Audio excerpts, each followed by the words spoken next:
Ma'asyiral muslimin, sidang jamaah sholat Jumat yang insya Allah dimuliakan dan dirahmati oleh Allah Subhanahu wa Ta'ala. Al-Quran hadir menjadi solusi dan jalan keluar bagi umat Islam. Al-Quran hadir memberikan penerang bagi umat Islam apapun yang ingin dilakukan dalam hidup ini. Ketika Al-Quran bertemu dengan petani, Al-Quran memberikan jalan keluar hidup bagi seorang petani. Dan ketika Al-Quran berhadapan dengan pedagang, Al-Quran pun memberikan jalan tentang hidup berdagang. Dan berbicara soal dagang, dagang ini tidak selalu semakna dengan niaga jual beli. Dagang ini adalah dagang yang dimaksud bertransaksi dengan Allah. Kita penjualnya, Allah yang membelinya. Dan ketika transaksi ini, pasti insya Allah bebas dari azab Allah. Allah Subhanahu wa Ta'ala berfirman dalam Al-Quran dan bertanya kepada hambanya, hal adullukum ala tijaratin tunjikum. Allah bertanya, mau tidak saya tunjukkan kepada kalian niaga, bisnis, usaha yang tidak pernah merugi dan jauh dari azab Allah. Bayangkan, berdagang tidak rugi, bukan cuma tidak rugi, jauh dari azab Allah. Ada orang dagang tidak rugi, untung tawa, tapi nipu, untungnya azab Allah. Ada orang dagang banyak untungnya, harga modalnya 5 juta, dia dapat alhamdulillah 50 juta dari modal itu. Dia untung, tapi menghalalkan segala cara, dia untung di dunia, tapi dia tidak bisa lepas dari azab Allah.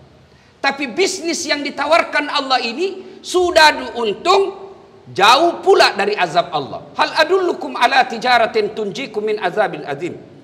Saya tunjukkan kau niaga, jauh dari rugi, selalu beruntung, dan jauh dari azab Allah. Tentu jawaban mau. Kalau mau kata Allah, apa syaratnya? 1, tu'minuna billah. Berimanlah engkau kepada Allah Subhanahu wa Ta'ala. Artinya apa? Apapun bisnis kita, apapun profesi dan pekerjaan kita, landasan utamanya iman. Jadi anggota DPR yang beriman. Kalau dia beriman kepada Allah, maka dia tidak akan menjadi broker-broker dalam menentukan hukum. Jadi pejabat-pejabat yang beriman kepada Allah, kalau dia pejabat yang beriman kepada Allah, dia tidak akan menunjuk proyek-proyek penunjukan langsung yang hanya menguntungkan golongan dan partainya. Kalau dia menjadi tentara yang beriman. Bagaimana tentara yang beriman? Kita contoh Panglima Sudirman, berjuang bersama rakyat, berjuang bersama ulama. Tentara yang beriman bukan tangkepi ulama, tapi dia bekerja sama bahu-membahu dengan ulama untuk membangun negara kesatuan Republik Indonesia. Tentara beriman. Jadi ilmuwan yang beriman. Jadi kalau ilmuwan yang beriman, dia tidak gunakan ilmunya untuk menakut-nakuti orang bodoh, tapi ilmunya dia gunakan untuk memberikan pencerahan kepada orang-orang awam. Beriman. Cuma kalau kita biasa bilang beriman, langsung kita bilang itu, kagampang itu Ustaz, nak beriman ja. Mengaku beriman gampang. Yang susah diakui oleh Allah sebagai orang beriman, itu yang susah. Saya kasih contoh. Bapak tentu kenal dengan Panglima TNI. Para anggota POM di sini pasti tahu Panglima TNI. Begitu saya bilang, Cikalik Kenjo, sepupu kah itu Panglima TNI? Mengaku gampang. Tapi begitu ditanya Panglima, Pak Panglima, sepupu kau bedek Dasat. Siapa Dasat? Barusan ku dengar namanya. Begitulah Allah. Mengaku beriman kepada Allah gampang. Saya beriman kepada Allah. Kalau perlu tiap 5 waktu. Beriman. Hasan beriman. Saya beriman. Tapi tidak pergi sholat. Saya beriman kepada Allah. Kalau kau beriman kepada Allah, kenapa paling selalu kau terlambat sembahyang Jumat? Tidak pernah Tuhan tidak terlambat sholat Jumat. 2 itu tanda-tandanya. Paling terlambat datang, paling cepat pulang, orang khutbah dia tidur. Kalau kau beriman kepada Allah, kenapa kau selalu terlambat? Nah hari Jumat saja sholatmu, apa modalmu? Kau kira ada pengurusmu nanti di akhirat? Kalau mengaku beriman kepada Allah, standar awalnya, standarnya yang real, ciri-cirinya yang nampak nyata, lihat sholatnya. Pak Pangdamin, Pamdam. Kalau bapak mau lihat anggota yang baik, lihat saja sholatnya. Biar dia jago cerita agama, kalau azan tidak datang ke masjid, jangan percaya, penipu itu. Tuhannya saja dia tipu, apalagi kita. Jadi kalau bicara iman, konkret nyata orang beriman itu sholatnya baik. Mau lihat anggota DPR yang baik, lihat sholatnya. Biar dia pakai songkok, pakai gamis, pakai serban, pegang tasbih, keluar dari mobilnya, dia pakai sajadahnya, tapi tidak pernah kau lihat salat jamaah di masjid. Pembohong itu pasti kalau jadi anggota dewan.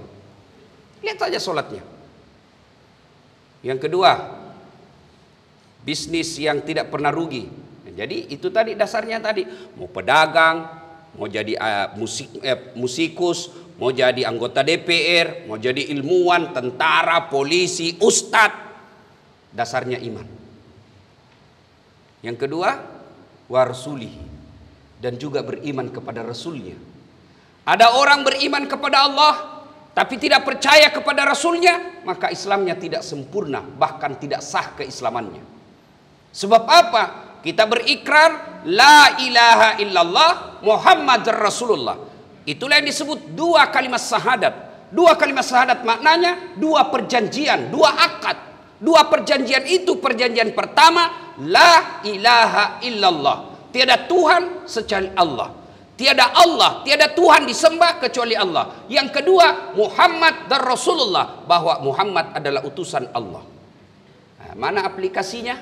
Wujud konkretnya? Kalau jadi tentara, beriman kepada Allah, beriman kepada Rasulnya. Mana wujud konkretnya? Sekarang sudah tidak ada Nabi. Dengar bapak-bapak tentara, kalau ada orang hafal Quran 30 juz hafal, artinya, tafsirnya, asbabun nusulnya dia hafal, dia kuasai semua. Tapi dia mengaku Nabi, jangan percaya. Ada orang kita lihat ulama hebat sekali, seluruh hadis dia hafal, asbabul wurudnya itu hadis sejarahnya, hadis pun dia kuasai, tapi dia mengaku dirinya sebagai Nabi, wajib kalian tidak percaya. Kalau dia mengaku Nabi. Kenapa? Nabi akhir zaman, penutup para nabi, Muhammad sallallahu alaihi wasallam. Kalau ada yang mengaku ada nabi setelah Muhammad, pasti itu kesesatan. Nah, sekarang wujudnya tidak ada nabi sekarang. Bagaimana kita beriman kepada nabi? Salah satu di antaranya kita ikuti pewarisnya nabi. Siapa pewarisnya nabi? Al ulama'u warisatul anbiya. Banyak sekarang adik-adik kita yang mengaku dan mengklaim komunitas hijrah namanya. 3 tahun dia maksiat, 3 tahun dia bajingan, tiba-tiba hijrah. Belajar agamanya hanya melalui YouTube, dan yang dia dengar ceramah-ceramah yang menghasut, akhirnya dia memahami agama dengan penuh kebencian. Itulah pentingnya ada ulama pembimbing kita. Wujud konkretnya, kalau bisa itu HP tak ngasing, niat ngasing nomor HP ustaz di dalam. Supaya begitu kita bingung bagaimana hukumnya ini, bapak langsung bisa tanya, Ustadz bagaimana hukumnya ini. Itu perlu ada pembimbing. Kenapa perlu pembimbing? Contoh, ada anggota tentara baru dari Mabes ditugaskan pergi ke Jeneponto. Tugas di Jeneponto. Kalau dia tahu jalan, ada uangnya, ada SIM STNK, lalu dia landing di Makassar, dia rental mobil, bawa mobil sendiri ke Jeneponto, dia tahu di jalan, aman.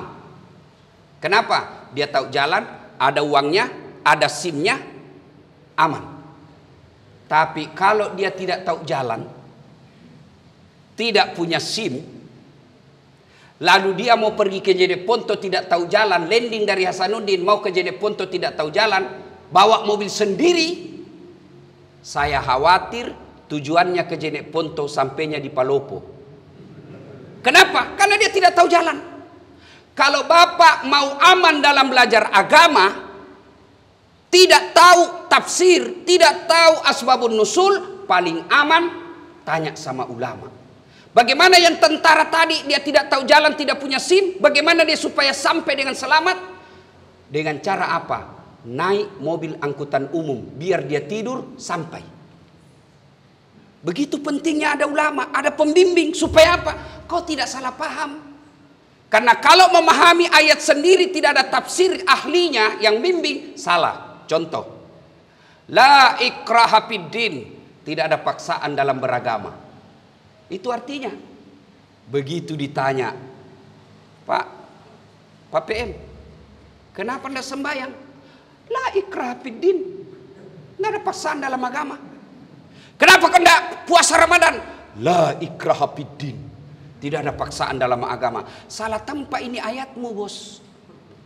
Ayat ini menceritakan ketika Rasulullah mengajak kafir-kafir Quraisy waktu itu untuk masuk ke Islam, ajak-ajak terus sampai pamannya pun diajaknya, lalu tidak bisa dapat hidayah. Maka Allah sampaikan, la ikraha fiddin, tidak ada paksaan dalam beragama. Sekarang tidak bisa kau bilang itu ketika disuruh kau sholat Jumat.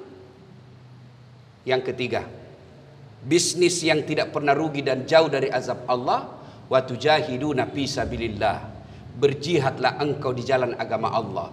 Jihadnya para ulama, dakwah. Jihadnya pegawai negeri, layani masyarakat. Jihadnya tentara, jaga stabilitas negara kesatuan Republik Indonesia. Itu jihadnya tentara. Jihadnya kami kepala rumah tangga, bapak-bapak yang cari nafkah, daripada keluar rumah, jalan kaki pergi, jadi tukang beca, jadi tukang bentor, jadi pedagang, buruh kasar. Kalau kau sholat subuh, kau keluar dari rumahmu lillahi ta'ala cari nafkah, tanggung jawab sebagai kepala rumah tangga, maka kata Nabi, langkah-langkah kakimu adalah fisabilillah, jihad. Jangan selalu memaknai jihad itu adalah pedang. Jihad itu adalah senjata. Kalau ini hanya ini yang kau pahami, maka jihad kita tidak dapat pahala jihad di Indonesia karena tidak ada perang. Lalu jihadnya kita adalah amar ma'ruf nahi mungkar. Kalau kita lihat ada kemungkaran, ada kebatilan, kata Nabi, ada 3 caramu perangi dia. Pertama kata Nabi, kau lihat minuman ballo, kau lihat perzinahan, kau lihat pencurian. Yang pertama kau lihat koruptor. Pertama kau lakukan, kata Nabi, cegahlah dengan tanganmu. Tangan adalah simbol kekuasaan, tangan adalah simbol jabatan. Kalau kau tentara, tangan, ku tangkap kau kalau masih begitu kau. Bukan ki tentara, bukan ki polisi, bukan ki aparat. Maka kata Nabi, yang kedua caranya mencegah kebatilan itu dengan cara apa? Pabilizani, dengan lisan. Nah, ini tugasnya pendakwah. Kita juga bukan punya kekuasaan, juga tidak punya kemampuan berkhutbah atau berceramah. Maka kata Nabi yang ketiga, tegurlah dalam hatimu, tapi ketahuilah menegur dalam hati adalah selemah-lemah iman. Sidang Jumat yang saya muliakan, inilah 3 bisnis yang ditawarkan oleh Allah. Beriman kepada Allah, beriman kepada Rasulnya, dan yang ketiga, berjihadlah kalian di jalan agama Allah sesuai dengan kemampuan dan kesanggupan. Jihad itu ada 2 cara. Dengan jihad amwal, dengan harta, anfus, dengan jiwa kita. Alhamdulillah, baru beberapa pekan kita tempati masjid ini. Bapak-bapak tentara tentu yang berpartisipasi pengadaan masjid ini, jabatan bapak bisa hilang, baju loreng bapak bisa lepas, pangkat jabatan itu ada POM, PM, tulis begitu bapak pensiun bapak pakai pergi pasar, nah bilang korang gila, bisa hilang. Tapi tenaga bapak, angkat semen, angkat batu, mengaci macet, itu meskipun bapak sudah tulang belulang, amalnya tetap mengalir, yang disebut amal jariah. Mudah-mudahan kehadiran kita dengan dakwah ini, dengan nasihat ini, menjadi pencerah buat kita, agar kita menjadi lebih baik. Kalau selesai dakwah ini, ada perubahan, perbaikan yang kita lakukan, alhamdulillah kita masuk dalam kategori Allah Subhanahu wa taala firman-Nya. Bismillahirrahmanirrahim. Innamal mu'minuna alladzina idza dzukirallah wajilat qulubuhum. Orang yang baik imannya selesai dengar dakwah menjadi lebih baik lagi.